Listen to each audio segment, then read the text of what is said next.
Shalom my dear friends. இந்த நாளில் நம்முடைய தேவநாயக கர்த்தருடைய வார்த்தையை கேட்க நாம் கூடியிருந்திருக்கிறோம். இந்த நேரத்தில் நம்முடைய தேவநாயக கர்த்தர் நமக்கு ஒரு வார்த்தையை நினைப்புட்டு ஆசைப்படுகிறார். ஏன்னா நம்ம அவருடைய சமூகத்திலே அவர் நமக்கு ஏதாவது ஒரு வார்த்தை தருவார் என்று நம்ம ஜெபித்து கொண்டிருக்கிறோம். அவர் நம்மோடு பேசுவார் என்று நாம் விசுவாசத்தோடு காத்து கொண்டிருக்கிறோம். புதிய நாள் துவங்குவதற்கு முன்பதாக நாம் அவருடைய சமூகத்திலே காத்து இந்த நாளை துவங்கலாம் அப்படின்னு சொல்லி நம்ம ஆசைப்பட்டு அவருடைய சமூகத்தில் நிற்கிறோம்.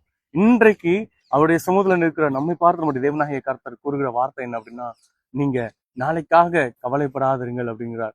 ஒருவேளை நம்முடைய தேவைகள் அநேகம் இருக்கும் பொழுது கவலைகள் அதை விட அதிகமா இருக்கிறது. ஏதோ ஒரு சின்ன தேவையா இருக்கலாம், ஆனா அதனுடைய கவலைகள், அதனுடைய கான்சிக்வன்சஸ் எல்லாமே அதிகமா இருக்கிறது. காரணம் என்ன அப்படின்னா, நம்முடைய ஓவர் திங்கிங், நம்முடைய அதிகப்படியான சிந்தனைகள்.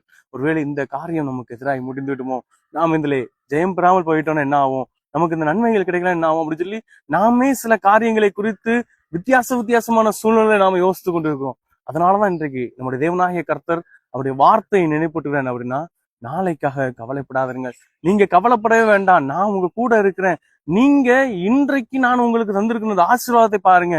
முதலாவது உங்க பக்கத்துல இருக்கிற, உங்களுக்கு கூட இருக்கிற, உங்களுக்கு நான் தந்திருக்கிற அந்த நன்மைகளை பாருங்க.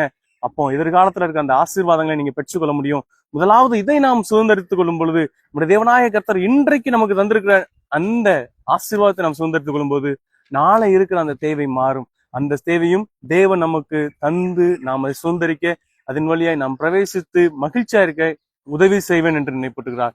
எனவே அவருடைய வார்த்தை விசுவாசிக்கிறவர்களா நாம் கவலை கொள்ளாமல் இந்த நாளை துவங்குவோம், ஜெபம் செய்வோம். அன்பின் தேவனே, உங்களுடைய வார்த்தைகளுக்காக நன்றி. நாங்க கவலைப்பட வேண்டாம்னு சொல்லியிருக்கீங்கப்பா. உங்களுடைய வார்த்தையின்படியே நாங்கள் கவலை இல்லாமல் இந்த நாளை துவங்குவதற்கு, நீர் எங்களுக்கு தந்திருக்கிற நன்மைகளை பெற்றுக்கொள்வதற்கு எங்களை அனுப்புறீங்க. எங்களை உங்களுடைய சமூகத்தில் அர்ப்பணிக்கிறோம். இயேசு கிறிஸ்துவின் நல்ல பிதாவே, ஆமென். God bless you all.